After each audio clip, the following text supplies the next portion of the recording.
If I don't fight for my country, who will? If you cannot bring the powerful under the rule of law and hold them accountable, then I'm afraid how can you control corruption?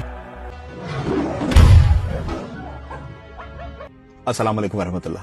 मेरी आज की गुफ्तगू की inspiration national geographic पे देखी गई एक video है जिसमें शेरों का एक पैक जो कि जंगल के एक हिस्से में हुक्मरानी कर रहा होता है, उस पैक के दो बराबर शेर दिखाए गए जो कि उस पैक की सरबराही कर रहे होते हैं। एक वक्त में जब एक शेर कहीं गया होता है तो दूसरे शेर को जंगल में लगड़बगे घेर लेते हैं। शेर और लगड़बगे जंगल में एक दूसरे के दुश्मन हैं। जिस तरह शेर एक बड़ा शिकारी जानवर है, इसी तरह लगड़बगा भी एक खतरनाक शिकारी जानवर है। ये दोनों अपने अपने पैक में शिकार करते हैं। शेर अपनी ताकत की वजह से बर्तरी में होते हैं, जबकि लगड़बगे अपनी तादाद की वजह से। जंगल की साइंस के मुताबिक एक शेर के ऊपर अगर 3 लगड़बगे हमला कर दें तो वो उस शेर को ज़ेर कर सकते हैं। इस तरह के हमेशा एक लगड़बगा सामने से हमला करता है, शेर उसकी तरफ देखता है, उसके हमले से बचता है, और 2 लगड़बगे पीछे दोनों साइडों से उस पर हमला करते। तो वो एक शेर था, जबकि उसके सामने कोई 12 से 15 लगड़बगों का एक झुंड था जो कि वो उस अकेले शेर के ऊपर हमला होता। इतने में उसकी आवाजें सुनकर वो जो उसका दूसरा साथी शेर होता है जो कि पैक के ऊपर इसके साथ हुक्मरान होता है, वो शेर उसकी आवाज सुनकर और जंगल से दहाड़ता हुआ आता है। तो उसको देखना एक फील है, आपको एक फील आती है कि ये बादशाह है। वो घबराता नहीं है, वो हड़बड़ाता नहीं है, वो बहुत गुस्से में नहीं आता। जैसे ही वो शेर के पास आके पहुंचता है तो आप ये देखिए कि वो केमिस्ट्री बदल जाती है।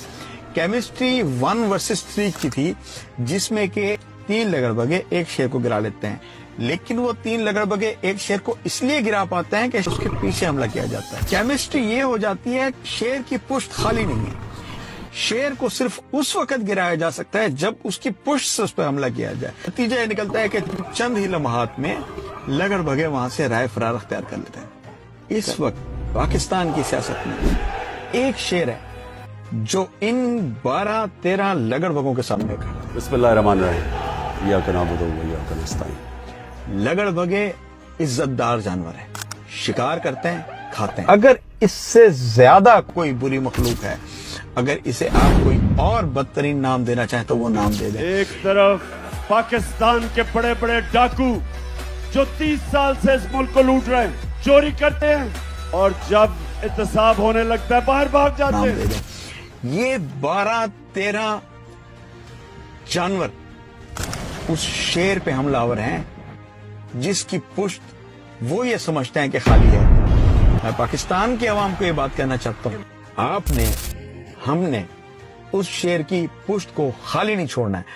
अगर आप उसकी पुश्त को खाली नहीं छोड़ेंगे तो आप ये बात ज़हन में रखें कि वो शेर अपनी टेरिटरी छोड़ के भागा नहीं है। मेरा घर पाकिस्तान में कि बाहर जाओ, कोई अपना घर छोड़ के भी जाता बाहर। वो शेर अपना मैदान छोड़ के भागा नहीं है। आखिरी गेंद तक का मुकाबला है। वो शेर अपना घर छोड़ के भागा नहीं है, उस पे हमले हुए, वो जख्मी हुआ। शेर को सामने से कभी नहीं मारा जा सकता। शेर की पुश्त पे वार होता है, शेर को गद्दार मारते हैं। अगर शेर की पुश्त से वार ना किया जाए तो किसी माई के लाल में ये जुर्रत नहीं है कि शेर के सामने से आके हमला करे, चाहे वो 12 जमाते हों या वो 14 जमाते हों या वो 15 जमाते हों, चाहे वो 12 जानवर हों या वो 15 जानवर हों, ये शेर को सामने से नहीं मार सकता। आज तक मैं कभी किसी के सामने झुका हूं सिवाय अल्लाह के, और इंशाअल्लाह कभी अपनी कौम को किसी के सामने नहीं झुकने दूंगा। हम आपके सामने क्या हैं? क्या हम कोई गुलाम हैं कि जो आप कहेंगे हम कर लें? आपने और हमने, पाकिस्तान की कौम ने जो काम करना है वो काम ये करना है कि हमने अपने शेर की पुश्त खाली नहीं छोड़नी, हमने अपने शेर की पीठ खाली नहीं छोड़नी, उसकी पीठ से पीठ मिला के खड़े होना है और इन जानवरों को, इन जंगली जानवरों को शिकस्त देनी है जो कि उस शेर पे हमला हुआ है। वो शेर जो अपनी धरती पे खड़ा है, जख्मी हुआ है, फरार नहीं हुआ। और मैं आखिरी दम तक अपने मुल्क के लिए लड़ूंगा। इजाजत चाहता हूँ। अस्सलाम वालेकुम व रहमतुल्लाह।